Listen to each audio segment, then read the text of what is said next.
Hi, welcome to my free webinar. Yes, she can hear me. Hi, how are you all tonight? I forgot to put this, I forgot to start the recording, and I was pretty much talking to myself, so I'm glad I was able to get this started. Uh, the starfish is a logo that I use for this very reason. The starfish can lose its arm and it can grow a new one. And I honestly believe that on our cellular level and our cellular level, that we have the ability to do this. We're just now figuring out how. And I'm an expert energy psychology counselor, and I have a master's degree in mental health counseling from Nova Southeast University. And I spent 20 years teaching middle school home economics before that. I'm a certified EFT practitioner, EFT standing for Emotional Freedom Technique or Meridian Tapping, and I have an advanced Psych-K facilitator certification as well. Are you stuck, or maybe sometimes stuck or overwhelmed, and you're trying to succeed in either relationships, careers, or finances, and you really can't figure out why or what's up? Well, we get stuck several ways. We have maybe things that happen to us, and they get stuck in our emotions, in our subconscious, and it actually keeps us from moving forward. We may end up having triggers, and we wonder, sometimes we feel a certain way and we're not sure why. It's because somewhere there was a trigger, and it usually is something that happened when we were young. And I love the fact that happiness is an inside job, but we also know that it's more inside your subconscious. And this is the reason why. Our subconscious mind is in control 95% of the time, and our conscious mind is in control 5% of the time. So what we think we know, we really don't know. And I remember hearing this and going, oh, well, that makes a whole lot of sense. And our subconscious beliefs show up as daily habits. So it's really important that we change any kind of limiting or negative subconscious beliefs that are still with us, because they will show up as a habit and not necessarily a good one. Most subconscious beliefs were programmed in our brains by our 7th birthday, and they're based on perspectives, not necessarily what happened, but maybe what we thought about what happened. Somebody may have said something to us. It could have been a teacher or a kid in the neighborhood, and that subconscious belief, that our perspective of what they said, and maybe we took it personally, it programmed a limiting belief in us. And a really good example of when I was little, I was kind of a skinny kid, and I don't know if the kid next door had a crush on me and didn't know how to handle it, but he coined the phrase and called me Crisco fat as a can. And I just took that in. And I'm sure it had a lot to do with some of my behaviors as time went on. But that was a perspective and that I chose to take in. And so many times our subconscious chooses things that aren't necessarily healthy for us. But when we change our subconscious mind and those beliefs become congruent with our goals, life becomes easier, and beliefs can be changed in minutes with the work that I do. We can change our program at any time. I'm going to talk a little bit about the inner child. Our inner child holds emotional memory, and the experiences stored in the brain from early life. And healing the inner child is known to be a vital part of 12-step recovery programs. And it's considered essential in recovery from addiction, abuse, trauma, PTSD, and just generally, I think generally everyone should probably look at inner child work. Again, because there are some beliefs that were programmed in our early years that may be stopping us from being our best selves. And this is a quote that I really liked.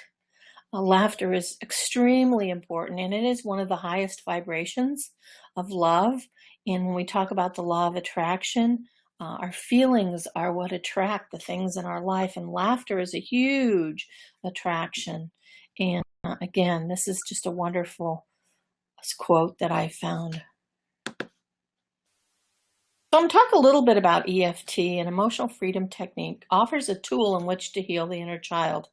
If you were to dig into the past without any of these tools, you would just be re-injuring yourself, feeling the same old feelings and not releasing them. It's important to release those feelings. So who wants to relive it over and over again? But with EFT, the emotions are dealt with and real healing begins. And again, there's my beautiful little starfish. If we're stuck, we have the ability to set ourselves free, but it's up to us to do that work. Meridian tapping is a self-empowering tool based on research. There is a lot of research done, over 20 clinical trials on meridian tapping, and how it reduces the emotional trauma that can contribute to our diseases, or as I like to say, dis-ease. Again, clinical trials reveal that tapping reduces emotional stress, and the body actually rebalances itself, which leads to healing. When our bodies are energetically balanced, we are in the healing mode. Our bodies know how to heal themselves. Our cells are very intelligent. It's when we don't release the negative emotions that causes an energy block. EFT uses cognitive therapy, which is a thought, exposure therapy, which means exposing you to the emotions, and acupressure, which means tapping on our acupuncture points. And Gary Craig is the founder of Emotional Freedom Technique, and he states that the cause of all negative emotions is a disruption in the body's energy system. And these are just some examples of negative emotions that you might feel: frustration, sadness, shame, fear, grief, guilt, depression, despair, envy, doubt, jealousy. These are negative emotions. And these emotions, when they're stuck in our bodies, can cause us disease or dis-ease. And it can come out in several different ways. Again, how do we know it works? Well, there's over 20 clinical trials in peer-reviewed medical and psychology journals that have indicated that EFT meridian tapping is successful with phobias, anxiety, depression, PTSD, pain, and other problems. 10 million people have used EFT. I use it with my clients. I've used it successfully with myself. I've used it for pain relief when I broke my kneecap, and I was in the emergency room between the ice and the EFT tapping. I brought my pain level from a 10 to about a 2, and it was tolerable. And after the fact, after the healing was done, several people say to me that they had heard a broken kneecap was one of the most painful things you could ever have. And I just kind of went, oh, because it was uncomfortable, but it was not painful because I had used EFT to help me through it. I think the most uncomfortable thing was not being able to drive for 6 weeks and trying to get up and down with one leg. That was more discomforting than anything else.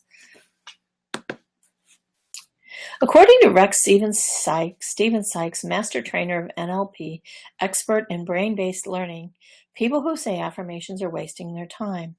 The first time I heard this, I went, huh? Are you kidding? I just wrote a book with 25 parenting affirmations. Are you kidding me? You're telling me they aren't going to work? And what I came to find out is that if we don't believe them on the subconscious level, they don't work. And a really good way to determine that is you can muscle test yourself, or you can, when you're saying the affirmation, a lot of times you can hear yourself in your own head saying, I really don't believe this. And so when you have this thought about an affirmation, you're setting up an internal conflict. And what actually happens is you activate the very exact opposite of what you want. Subconsciously, your brain doesn't believe this affirmation. However, EFT and other energy tools can break through the subconscious internal conflicts. So what I tell my clients is, instead of tapping with the affirmation, you tap on the resistance to the affirmation, and that helps substantially. So when you take away that resistance to the affirmation and you shift it with the energy tools, then real belief changes to knowing on the subconscious level. And these are all the things that I can use EFT for. Yes, and I have used them for most of this. I've used it surrogately. I'm not going to teach surrogate EFT, but you can use surrogate EFT. I've used it with my husband with snoring. I've used it with public speaking and social anxiety.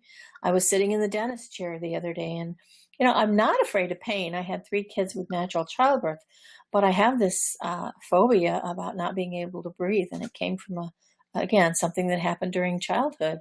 And so when he numbed my gum, some of the numbing agent went down my throat, and I started to panic that I couldn't breathe.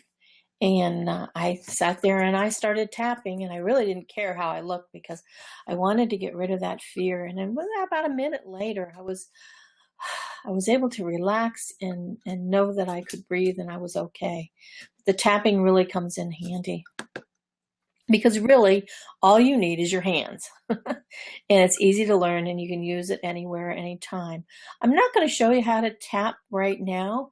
I do have a tapping video on YouTube. If you go to my YouTube channel, you can download it. It's there. And but the important thing is to connect with your feelings. So many times with my clients, they'll come to me and they'll already know how to tap, and they'll start tapping, and they're not really connecting with their feelings. And in order to release them through those energy meridians, you do need to connect with them. Otherwise, you're just saying words. We're going to talk right now about the inner child, and I want to go through the 7 stages of development and give you an idea of what kinds of behaviors show up today, what kind of issues show up today, and where they originated from in your childhood. And this is important to know. Again, looking at our childhood and finding out what's going on can really be really helpful. And I think what I'm going to do, I'm leafing through my workbook here, because I did create an inner child workbook and program. I think what I'm going to do is those of you that signed up for this, when I send the recording, I'll also send you a copy of the tapping picture and tapping script that I have, so that you will have that, and maybe even a link to the YouTube video. So I hope you appreciate that. Infancy is the period of time between conception and 2 years of age. This is where learning about nurture, safety, and trust takes place. Your mother or father figure is the one in which you were to bond with and learn about these things during this time. The importance of this bonding is paramount to the degree of emotional connection you have with other human beings. From this, you learned about separation and independence. You can't separate from someone you never attached to. So if this bonding was not strong or did not occur, you'll not have balance in these areas. You'll either not trust or over-trust. You'll not feel safe, or you will be a high risk taker. You will not be a nurturer, or you will become over-affectionate, needy person.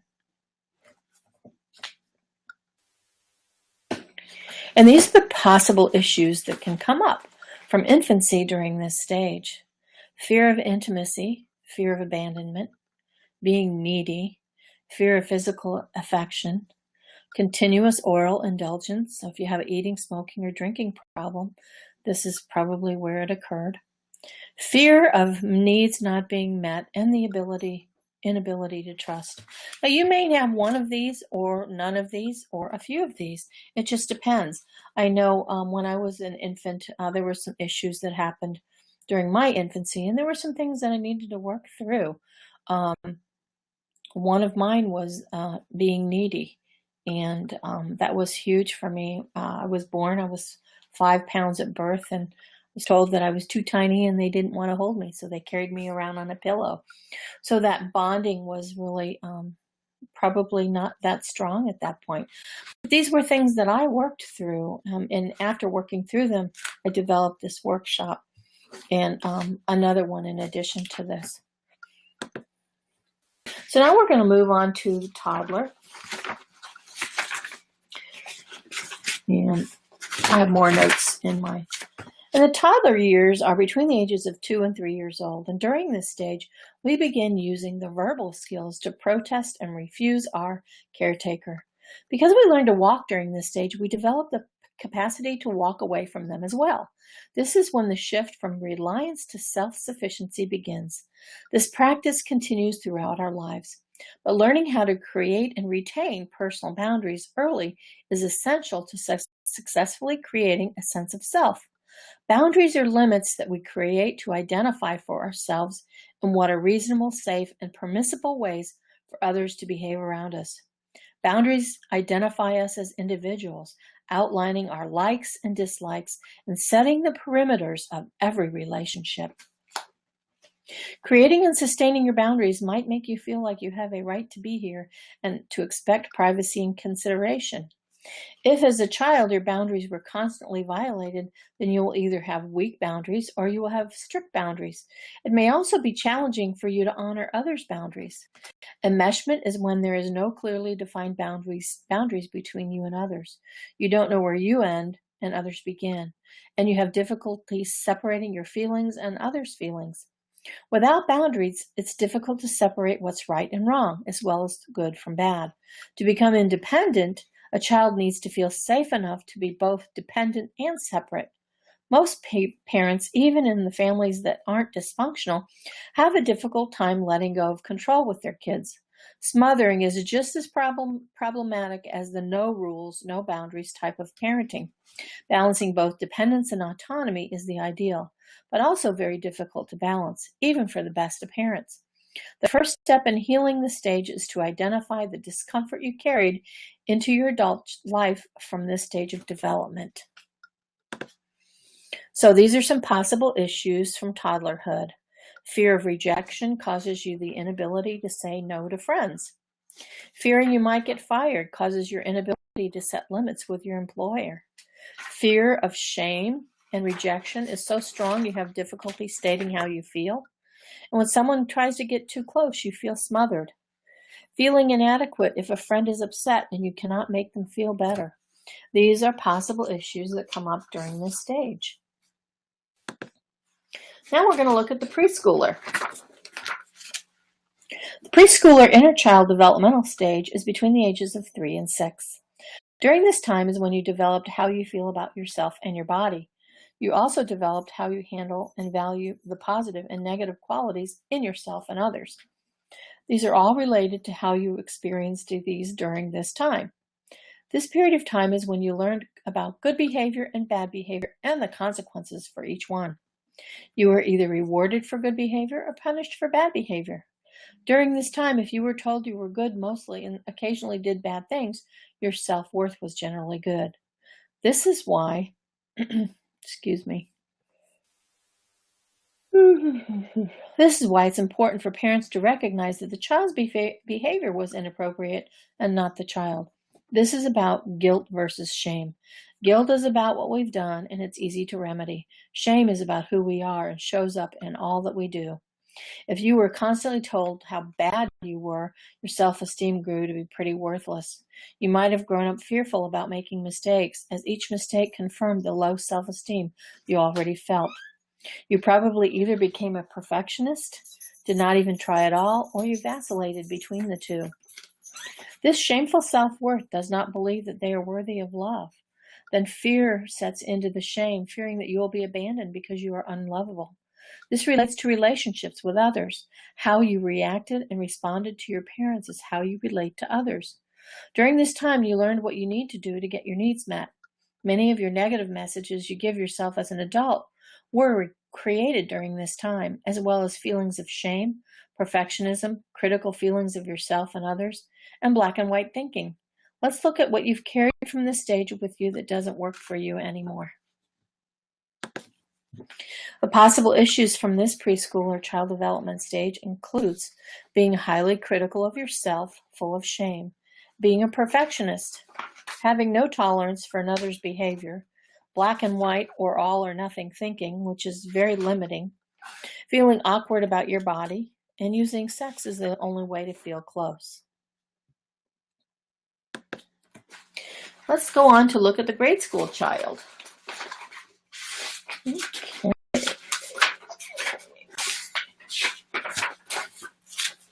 The grade school child, during this stage of development, occurs between the ages of 6 and 12. And during this time, peers and their approval is very important. It's a time when you mastered social skills versus physical or psychological skills. Besides peer approval interactions, establishing relationships with other adults outside of the family was important during this time. You established relationships with teachers, maybe Girl Scout or Boy Scout troop leaders, religious education teachers, but there were other adults outside of the family that became important to you. Throughout this time, the amount of self-confidence or self-consciousness you feel around social events was established. It was important to your development to feel like you fit in, that you were accepted. Of other importance is the ability to complete tasks and assignments. You learned these skills from your parents. If it was important to complete homework and chores in your home, then you learned these. If during this time the family had a crisis of any sort, then you were focused on the family problem and didn't have time to develop these skills. Because of this, there was no order, or the family was not focused on the importance of getting things done, but on finding solutions to their crises, even just surviving the crises. If there was a thought or a belief in your family that you were not to surpass either of your parents in regards to your success, the child within you might be self-sabotaging any successes in the area of career or finances. As a child, you need to believe that your parents are all-knowing so that you would feel safe in the world. And if you were to achieve more than them, feelings of disloyalty might arise. You can surpass your parents and become your ideal self only when you give up the illusion that they know what's best for you.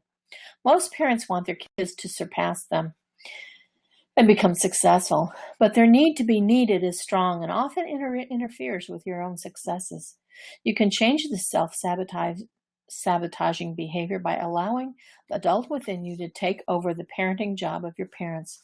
This allows you to know what's best for you.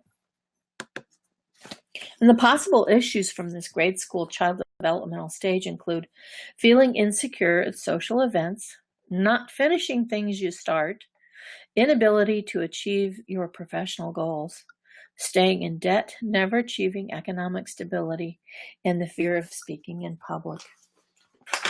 How many of these do you have? I hope you're checking off some of the things that I'm talking about here, so we can you can look at them a little closer. The young teen.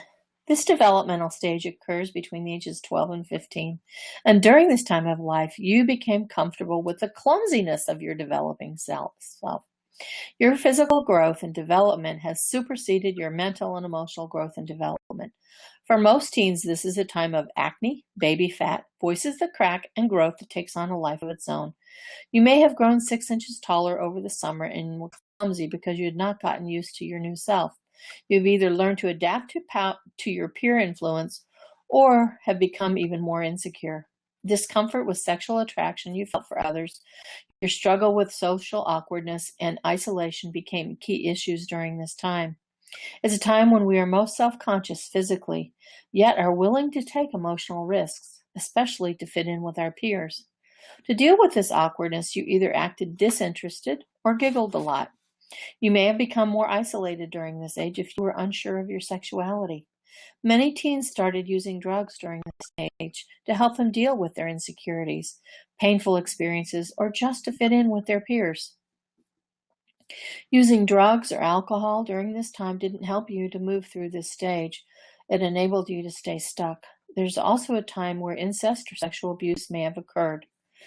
I do want to say something about that at this time. If you are a sexual or sexual abuse survivor or incest survivor, and this causes any issues for you, please make sure that you get help. If you don't want to work through this on your own.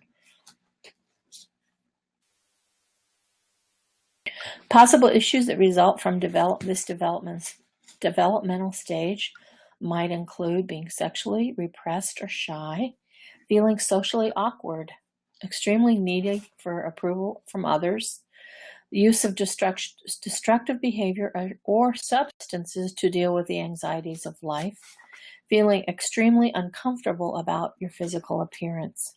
And again, I want to remind you that if there has been any sexual abuse or incest in your past, that if you have not gotten help for that you do need to get professional help dealing with that.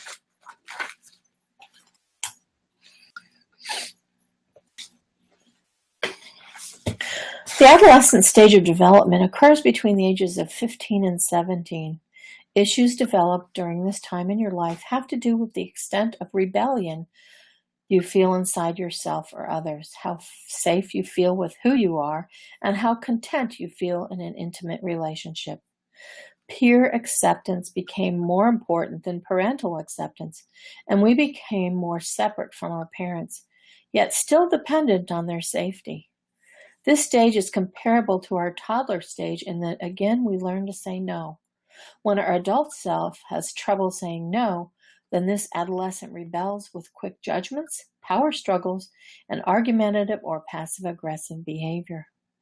This will continue until our adult self is able to set limits and say no. If you feel angry, resentful, or judgmental about another's behavior, it's often because you feel your sense of identity is being violated and a limit needs to be set. If your adult self doesn't set limits, your adolescent child within will rebel. Sometimes this inner child sabotages change. It's 8 o'clock. Thank you. Sorry about that. Sometimes this inner child sabotages changes if it fears that the change will be too different and that the adult self won't be able to set the limits within this change. This is why we sometimes sabotage diets, exercise routines, or other significant changes. Our adolescent child within us doesn't trust that our adult self will be able to set the appropriate limits within the change. We may rebel against our significant others or even ourselves. For example, if I'm on a diet, I might just decide that I'm not giving up. Maybe I'm not giving up cake, or I'm not giving up something. That little bit of rebellion in there. Possible issues. Oops, let me click on this. Possible issues that might show up during this developmental stage include failure to stand up for yourself, feeling trapped in an active or passive state of rebellion, being extremely critical and controlling of others' activities, being so afraid to excel that you never learn what you truly like or what you're good at doing, being overly connected in a significant other's life because they are an extension of you. These are all possible issues from this developmental stage. Now we're going to look at the young adult. This is the last stage of development that we're going to be talking about tonight. And this stage occurs between the ages of 17 and 21. It's a time where you were beginning to be treated as an adult, learning how to manage your time, how to be responsible, learning how to support yourself, and how to relate more maturely with others were issues you dealt with during this stage of development. During this time of life, we went to college, started careers, marriages, or floundered around trying to find our way. Some young adults avoided this transition due to their addictions. During this time, your same-sex parent had the biggest influence on you. And if you had a great relationship with them, you modeled their behavior. If you didn't have a good relationship with them, you were ambivalent and did everything in your power to be different from that same-sex parent. Societal models became important as well. Who we modeled ourselves after. We may have had the same-sex mentors. Some questions you might ask yourself. What did I learn from society, media, school, peers about becoming an adult? Was your move away from home difficult? Did you feel your family was willing to see you become independent and a respected adult? How well did each of your family members respond to your move?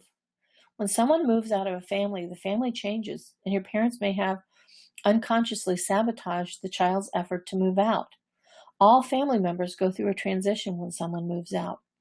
You needed parents who helped you to learn to be responsible, make plans for your future, and support your independent decisions. You also needed them to listen without judgment and to respond only when asked. Women had a more difficult time in the past to transition out on their own.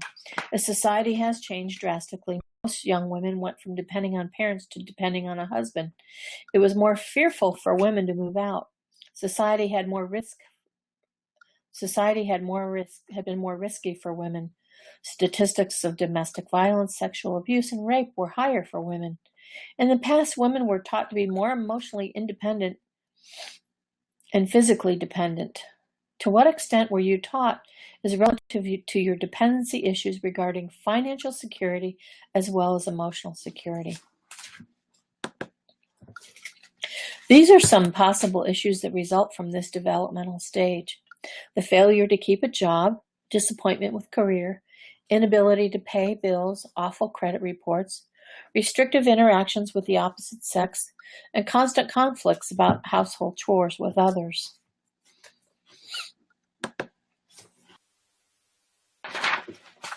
These are all issues that could have been a problem for you, or can currently be a problem for you, that started in our childhood during these one of these 7 stages of development, maybe even all of them. I want to talk about the importance of healing the inner child.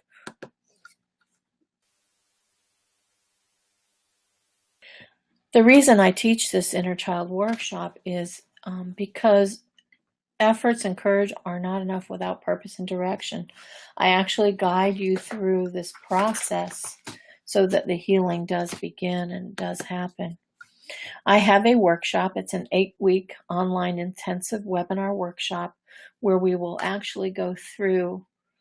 I have checklists for each of those stages of development. And I'll kind of talk a little bit about, for example, infancy. I shared with you some things that might happen, but I have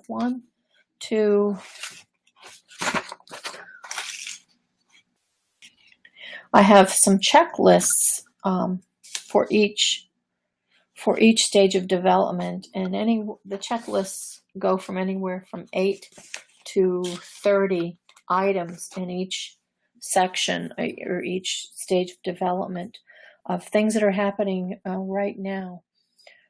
For example, under infancy, under safety, one of the things on the checklist might say, I feel I'm entitled to expect others to meet my needs.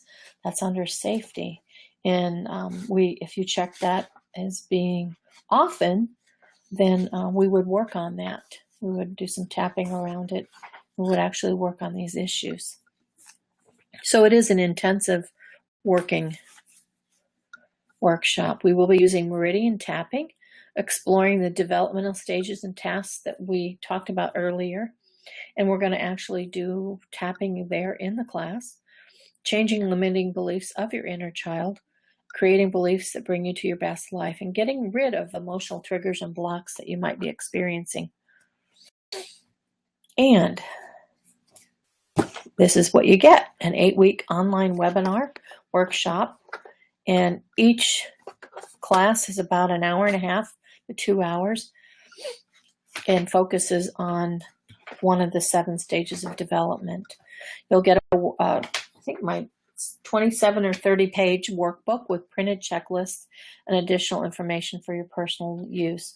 It will be a PDF download so that you can print it. And in the directions for the class, I suggest that you print it ahead of time so that you're ready to utilize it.